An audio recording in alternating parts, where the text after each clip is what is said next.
9, 10 फरायनाय उन्दै गथ'फ्रा बिमा बिफाखौ थगायहाय पिकनिक स्पटआव मायाव दाब्बायाव थांनानै लोङै जायै गावनि फरायनायखौ फैमाल खालामदों।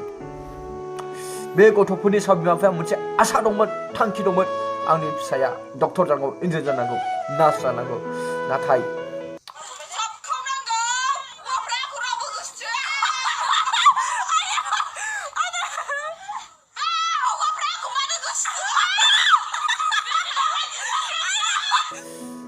आरो सोरबा सोरबा 19 हाबा जाबाय आरो नागारलायबाय, 19 हाबा जाबाय आरो सोरबा सोरबा माने 6 मास 7 मासजों डाइभर्स जाबाय। दा बेफोरबायदि लाइफनि थाखाय आं गाबदों, दुखु मोनदों आं। बिसोरनि जिबनाव मा जानांगौ? बे उन्दै बैसोआवहाय हाबा जानानै नागारलायनानै बिसोर मा खालामफिननो हायो? फरायफिननो हागोन ना माबा मोनसे फरायफिननो हागोन?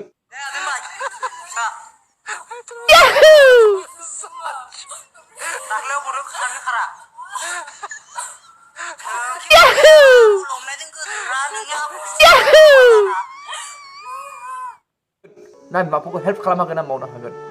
बिसोरनिखौ गाबदों, दुखु मोनदों आं सासे बर' जानानै दिनै बर'नि समाजाव, जोंनि ससाइटियाव बेबायदि गाज्रि थासारिखौ नुनानै दुखु मोनदों आं। बिमाफ्राबो दिनैहाय हाबा जाखानाय गथ' साथाम जानानै गुबुन फिसायजों खारनाय, बिफाफ्राबो दिनै गावनि हिन्जावखौ गारनानै गुबुनजों खारनाय, आरो सेंग्रा सिख्ला फरायफुनायफ्राबो दिनैहाय ड्राग्स एडिक्टेड जाबाय, गावनि फरायनायखौ बरबाद खालामबाय। मा गथा जाबावनो?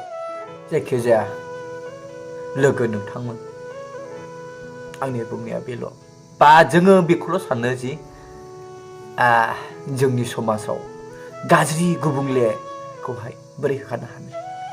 दिनैहाय लालाय गारलाय, गावनि फिसायखौ गारनानै गुबुन फिसायजों थांनाय, बेनि आन्दोआव मा थानो हागौ? मानि थाखाय बे जायो? दिनै बुजिनो मोनला। बेखौ माबोरै कन्ट्रल खालामनो हानो? बुहुद साननांगौ बाथ्रा। बेखौ दिनैहाय गावजों गाव थाखा फैसानि हेंजें, थाखा फैसा गाद्दिनि थाखाय, नाथाय समाजाव बेबायदि जाबाय। बेखौहाय फोसाबनो जायखिजाया लोगोफोर, जोंनि समाजाव जोबोद गुबुंले जाबाय।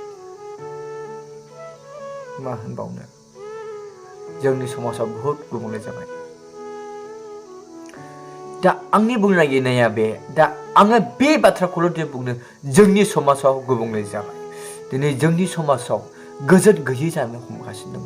दिनै गासै फारफ्रोमथिंजायबो बेनिहाय माने गाज्रि थासारि, गाज्रि गोहोम खोख्लैगासिनो दङ।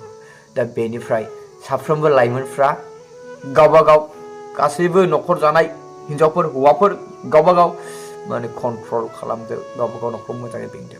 बेल'सै। बाय लोगोफोर, बेखिनियासै आंनि भिडिअखौ। मोजां मोनोब्ला लाइक, शेयार, कमेन्ट खालामनानै साबस्क्राइब खालामनानै ला। बेखिनि नेक्स्ट भिडिअ थाबै लोगो मोनफिनगोन नेनानै थाबाय। बाय लोगोफोर।